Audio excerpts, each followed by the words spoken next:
जय राम, कैसे हैं आप लोग? उम्मीद है अच्छे होंगे। स्वागत है हमारे चैनल में फिर से एक बार ज्ञान की बात विद अर्चना चिंतामणि। आज का प्रश्न है कि देख लो प्यार में क्या दिक्कतें होती हैं। प्यार होता है तो क्या सच में होता है? रियल का क्या होता है? और प्यार करके देख लो क्या होता है। तो आज का प्रश्न बेहद इम्पोर्टेंट है आने वाले समाज के लिए, अभी जो चल रहा है उसके लिए, और हर माँ बाप के लिए जिसकी बेटियां हैं और जिसके बेटे हैं जो उनकी बातों को नहीं मानते हैं। तो सबसे पहले आपका रिक्वेस्ट है कि रिक्वेस्ट है कि ये वीडियो अपने बच्चों तक ज़रूर पहुंचाएं, और उनको जो बातें आप नहीं बता पाते हैं वो बातें भी मैं बताना चाहूँगी कि आपके बच्चे सुनेंगे तो शायद थोड़ा सा ज्ञान हो सके। और पूरी उम्मीद है कि अगर कोई अपने रास्ते से भटक रहा है तो इस बात को ज़रूर जानेगा और ज़रूर सुनेगा। थोड़ा बहुत भी अगर इस रास्ते पे चलता है तो उसका कल्याण हो जाएगा। तो इस बात के लिए सबसे ज़्यादा ज़रूरी है कि अगर कोई पेरेंट्स इस वीडियो को देख रहे हैं तो अपने बच्चों तक दें। अगर बच्चा देख रहा है तो इस बात का रिक्वेस्ट है, कोई लड़की देख रही है तो इस बात का रिक्वेस्ट है कि पूरा वीडियो देखें, स्किप करके बिल्कुल ना देखें। जितनी ज़रूरी चीज़ें हैं ये शायद आपको जीवन में कोई नहीं समझा पाएगा, जो बातें आपको सुनने और समझने के लिए मिलेंगी। क्योंकि ज्ञान हमेशा आधा होता है तो खतरनाक होता है, लेकिन अगर पूरा हो, प्रैक्टिकल किया हुआ हो, तो बिल्कुल आपको सही रास्ते पर ले जाने वाला है। तो आज इसके बारे में बातें भी होंगी, कहानियाँ भी मैं आपको बताऊँगी, सच्ची कहानी बताऊँगी, सच्ची घटनाओं के साथ बताऊँगी। तो आपका भी दिमाग खुल जाएगा और आप भी सोचेंगे कि लाइफ में क्या चीज़ें बेहद इम्पोर्टेंट हैं। जो बच्चे अपने माँ-बाप की बात नहीं मानते हैं, कोई अच्छी बात कहिए तो आँखें गुड़ेर कर देखते हैं, उनकी बातों को नहीं सुनते हैं।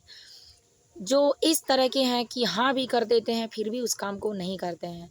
समझाओ कुछ और करते कुछ और हैं। अगर माँ-बाप अच्छी बातें बताना चाहें तो बच्चा माँ-बाप को बेवकूफ़ समझता है। उनको ही झूठा बनाकर साबित कर देता है। खुद को चालाक बताने वाले बच्चे किस तरह से गड्ढे में गिरते हैं, उनका भविष्य किस तरह से उस दलदल में फँस जाता है जहाँ से निकल नहीं पाते हैं। इसी बात को, इसी प्रक्रिया को जानेंगे। तो बेहद इम्पोर्टेंट वीडियो है। स्किप करके बिल्कुल ना देखें, वीडियो पूरा देखें और निश्चित है कि अगर ऐसा किसी के जीवन में है तो कल्याण होगा। तो चलिए, सबसे पहले तो स्वागत है हमारे चैनल में आप लोगों का। बहुत दिन हो गया मैंने किसी से किसी का हाल-चाल नहीं पूछ पाती हूँ। तो अभी कमेंट के माध्यम से आप लोग ज़रूर बताएँ कि कैसे हैं, वीडियो कैसा लगता है आपको? यही एक ज़रिया है कि जिसके माध्यम से मैं जान सकूँगी कि आप लोगों को मेरा वीडियो अच्छा लगता है या नहीं लगता है, मेरे सुझाव अच्छे लगते हैं या नहीं लगते हैं। तो कमेंट में ज़रूर बताएँ। जय माता जी ही लिखें, ज़रूर लिखें। तो आगे चलते हैं। सबसे पहले कि जो माँ-बाप की बात नहीं मानते हैं, तो कहा जाता है, शास्त्र भी कहता है कि अगर पिता की डाँट सुन ली होती तो सारी दुनिया की डाँट ना सुनती। अगर पिता के आगे सर झुका लिया होता, पेरेंट्स के आगे, माँ-बाप के आगे, तो सारी दुनिया में सर झुकाने का मौका ना मिलता। या काम नहीं ऐसा होता कि जिससे झुकाते। अगर घर की परिस्थिति समझ ली होती तो बाहर की प्रक्रियाओं को समझना आसान हो जाता।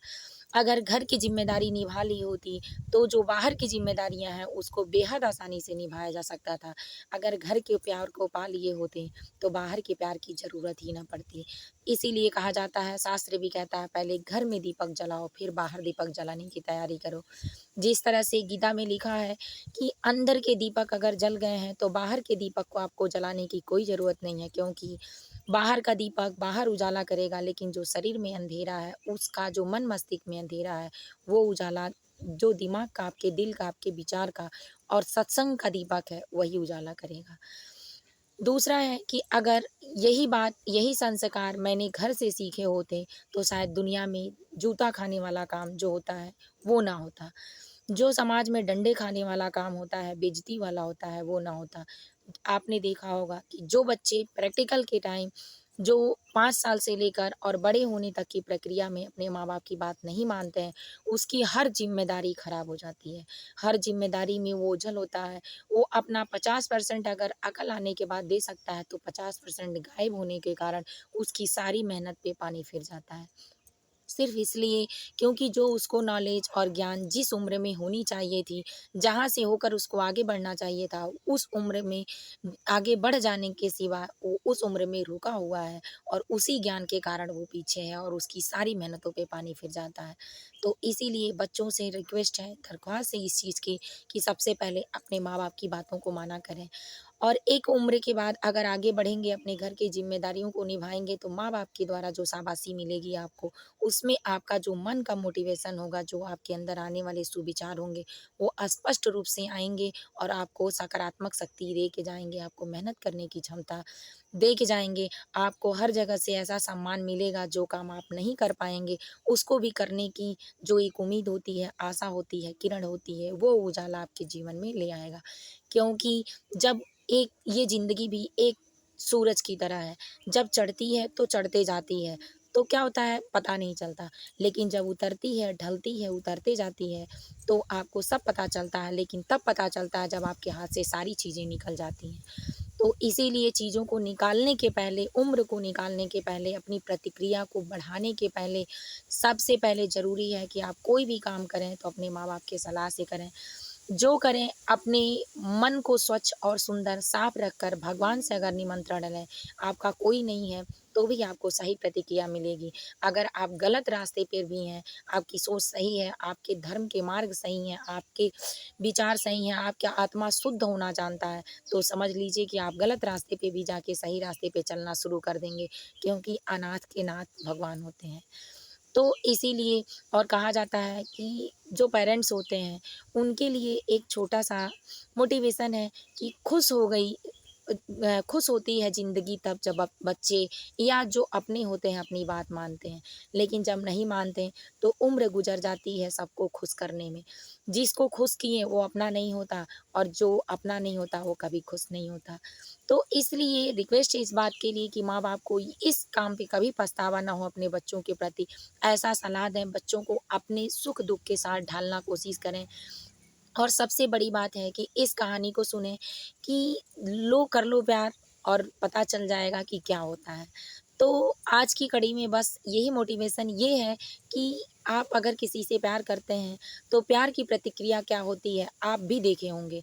अगर वही प्यार माँ-बाप की सलाह से और अपनों के सम्मान से मिलता है, तो सद्गति मिलती है, सम्मान मिलता है समाज से, शास्त्र का उल्लंघन नहीं होता है, आपके पितरों का उल्लंघन नहीं होता है, तो वो प्यार ज़्यादा दिन चलता है, आजीवन चलता है, उससे आपके कुल की बढ़ोतरी होती है। क्योंकि लड़कियाँ 2 कुलों के लिए पैदा होती हैं और एक कुल को जन्म लेकर पवित्र करती हैं, तो दूसरे कुल में जाकर मेहनत करके अपनी जीवन को निछावर करके पवित्र करती हैं। क्योंकि उनके काम से, उनके मेहनत से जो उज्ज्वल भविष्य की कामना होगी, उससे पति के मार्ग में जो बढ़ोतरी होगी, तो धर्म, काम, मोक्ष, अर्थ सब मिलेगा।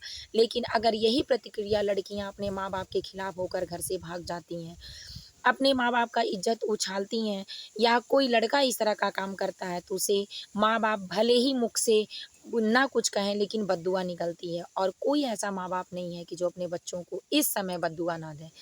तो ये बद्दुआ अगर लेनी है तो दुआ लें, बद्दुआ पीछा कभी नहीं छोड़ती है। तो इसी की तरह मैं एक कहानी सुनाती हूँ आपको कि एक कहते हैं लोग कि मेरे कुल का है या मेरे बराबरी का है या मेरे जाति का है जो कास्ट होता है, उसमें है तो मैं शादी कर लूँगा, मेरे घर वाले या कर लूँगी, मेरे घर वाले नाराज़ नहीं होते हैं, मैं ऐसा है, मैं इससे बहुत सारे लड़के-लड़कियों का बात ये होता है। तो क्या होता है, सबसे पहले अगर आपके घर वाले आपकी प्लानिंग करते हैं, तो एक बेहतर प्लानिंग के साथ आपके भविष्य का निर्माण करते हैं। क्योंकि एक उम्र में जो जोश होता है, उसमें आपको सिर्फ़ अपने शारीरिक सुख का ध्यान ज़्यादा रहता है। उसमें आप और कुछ ना सोच पाते हैं, ना जान पाते हैं, ना भविष्य का कोई प्लान कर पाते हैं। जो बीता हुआ है उसको ना देख पाते हैं, उसके घर क्या है, नहीं है, आपके भविष्य में क्या दिक्कतें आएँगी, नहीं आएँगी, आप क्या करेंगे, नहीं करेंगे। इन सारी प्रतिक्रियाओं पे आप नहीं सोच पाते हैं और इस प्रतिक्रिया पे माँ-बाप सारी उम्र गुज़ार चुके होते हैं, तो उनको जितना पीएचडी करने का महत्व नहीं होता है, उतना पीएचडी का प्रैक्टिकल करने का महत्व होता है। तो इसी तरह माँ-बाप सारे प्रैक्टिकल देखे होते हैं, तो उसके अनुसार हमारे भविष्य का निर्माण करते हैं, यानी बच्चों के भविष्य का निर्माण करते हैं। तो जो बच्चे माँ-बाप के हिसाब से अपने भविष्य को उज्ज्वल के रास्ते पर ले जाते हैं, उनके कहे अनुसार शादी-विवाह करते हैं, अपने भविष्य का फैसला करते हैं, तो उसमें सफल होते हैं। 90% सफल होते हैं, 10% कुछ गलतियाँ आपके कर्म के कारण हैं, तो उनके आशीर्वाद से कट जाता है। और जहाँ माँ-बाप खड़े होते हैं, वहाँ गुरु ब्रह्मा, गुरु विष्णु, गुरुदेवो महेश्वरः, गुरु साक्षात् परम ब्रह्मम्, तस्मै श्री गुरुवे नमः। तो वहाँ देवी देवता, गुरु, पितृ, आपके घर के जितने बड़े सदस्य बुजुर्ग होंगे, यहाँ तक कि देवताओं का भी, आपके इष्ट गुरुओं का भी आशीर्वाद मिल जाता है। तो उससे जीवन की जो नाव होती है वो पार हो जाती है। तो इसलिए चाहिए बच्चों को कि इन बातों पर विशेष ध्यान दें। लव मैरिज करने के साथ-साथ आपको बद्दुआ के साथ सारी चीज़ें मिलती हैं। आप अपने घर में वो व्यवस्था, और क्योंकि आपको जो करके देना चाहिए दबाव में वो लोग नहीं देते हैं, आपको जो सम्मान चाहिए वो लोग नहीं देते हैं। इसलिए नहीं देते हैं कि जो मन का मालिक होता है उसका कोई मालिक नहीं होता है। जो अपने लिए सोचता है उसके लिए कोई नहीं सोचता है, इतिहास गवाह है। लेकिन जो सबके लिए सोचता है उसके लिए सब सोचते हैं। तो अगर किसी के लिए कोई इतना-इतना 1-1 इंच सोचता है, तो अगर 10 परिवार एक सदस्य में परिवार मतलब एक परिवार में 10 सदस्य हैं, तो 10 इंच उसके लिए होगा। लेकिन जो सिर्फ़ अपने लिए सोचेगा, वो सिर्फ़ 1 इंच अपने लिए करेगा। तो इसीलिए इस बातों पे विशेष ध्यान दें, क्योंकि आपने अगल-बगल भी अगर उम्र है आपकी, तो इस बात को जितने लोग वीडियो देख रहे हैं, मिला के देखिएगा, मैच करके देखिएगा कि जो लोग अपनी मर्ज़ी से अपनी प्रतिक्रिया दिए हैं, चाहे शारीरिक जीवन में, मानसिक जीवन में, आर्थिक जीवन में, वो कभी सक्सेस नहीं हुए हैं। क्योंकि मैंने भी बहुत अपने इसी उम्र में बहुत लोगों को देखा है कि जो अपनी मन-मर्ज़ी से शादी-विवाह कर लेते हैं या अपनी प्रतिक्रिया बैठाकर दबाव में करते हैं, वो कभी अपने जीवन में सुखी संपन्न लाइफ़ नहीं जी पाते हैं। सिर्फ़ इसलिए कि बद्दुआ भी उनका साथ देती है, कुछ गलतियाँ होती या भगवान का कोई कर्म दंड होता, उसमें भी कोई साथ नहीं देता और भीख माँगने में वो लोग मजबूर हो जाते हैं। क्योंकि अगर लड़की को कुछ होता है, तो लड़की के परिवार वाले भी साथ नहीं देंगे और लड़के का तो बिल्कुल नहीं देंगे, क्योंकि अपनी मर्ज़ी से करने वाला कभी माँ-बाप को ना खुश रख सकता है, ना कोई प्रतिक्रिया दे सकता है। अक्सर करके देखा गया है कि या तो लड़की की मृत्यु होती है या लड़के की मृत्यु होती है। दोनों में एक हमेशा दुर्भावना, अहंकार और क्रोध में जीता है। एक दिन उसको भी मुक्ति मिलने से भगवान छोड़ देते हैं और घुट-घुट के एक-एक दिन मरता है। तो ऐसे लोग जो ये गलतियाँ करते हैं उनके साथ होता है। इसी कहानी पे बात करते हैं कि एक महिला शादीशुदा जो मर्द था उससे शादी कर लेती है। लव मैरिज, उसकी पत्नी घर रहती है, 3 बच्चों की माँ होती है, तीनों बेटे होते हैं। और एक जो शादी करती है उसके भी 2 बच्चे होते हैं, 1 लड़की और 1 लड़का। दोनों साथ-साथ रहते हैं। जब वो शादी करना रहता है उसको, तो लड़कों की नहीं, प्रकृति की एक नेचुरली चीज़ें हैं कि जिसमें एक भूख होती है, एक उम्र पर। वो भी धीरे-धीरे जब सूरज चढ़ता है तो चढ़ता जाता है, लेकिन जब ढलता है तो फिर ढलता जाता है। तो इसी तरह ये ज़िंदगी है, ये जवानी है, यंग लाइफ़ है कि जिसमें कोई कंट्रोल नहीं कर सकता, जिसको अपनी इंद्रियों पे कंट्रोल होता है, वही इस बात को बहुत अच्छे से समझ सकता है और कंट्रोल कर सकता है। तो वो शादीशुदा जो होता है उससे लव करती है, फिर लव मैरिज कोर्ट से करती है और उसके साथ रहती है। कुछ दिनों में 2 बच्चे होते हैं। दोनों बच्चे जब पलने-बढ़ने लगते हैं, तब तक उधर की ज़िम्मेदारियाँ बढ़ती हैं और तीनों बच्चे बड़े हो जाते हैं। तो जिस बाप के 3 बच्चे बड़े हो जाते हैं या 1 बच्चा ही बड़ा हो जाए, उस बाप का जब उम्र ढलने लगता है, तो वो खुद ही सबकी बातें मानने लगता है, क्योंकि उम्र ढलने के बाद जब अकल आती है, क्योंकि अकल तब आती है जब आपके पास सब कुछ चला जाता है। तो जब आप अगर गलत रास्ते पर जाएँगे, तो अकल जब आएगी तो आपका सब कुछ ख़त्म हो जाएगा। जब सब कुछ ख़त्म हो जाएगा तब अगर अकल आएगी तो आप कुछ नहीं कर पाएँगे। इसीलिए कर्म का दंड है। अगर कर्म करते रहिए तो गलत किए हैं, तो भगवान राम थे, उनके पिताजी भी जो श्रवण के माँ-बाप को मारने से उनको दंड मिला था कर्म के कारण। तो अगर भगवान राम के बाप भी इस कर्म को भोग सकते हैं, तो हम तो मनुष्य योनि के हैं, हम तो कलयुग के हैं, हम तो नर्क में लोग में हैं, तो हम अपने कर्म को ज़रूर भोगेंगे। तो इसीलिए इतना करने के बाद वो पत्नी अलग रहती है और गाँव की पत्नी संतोष करके सोचती है कि मेरा पति कमाने गया है या मेहनत करने गया है, इस तरह हुआ है, आएगा।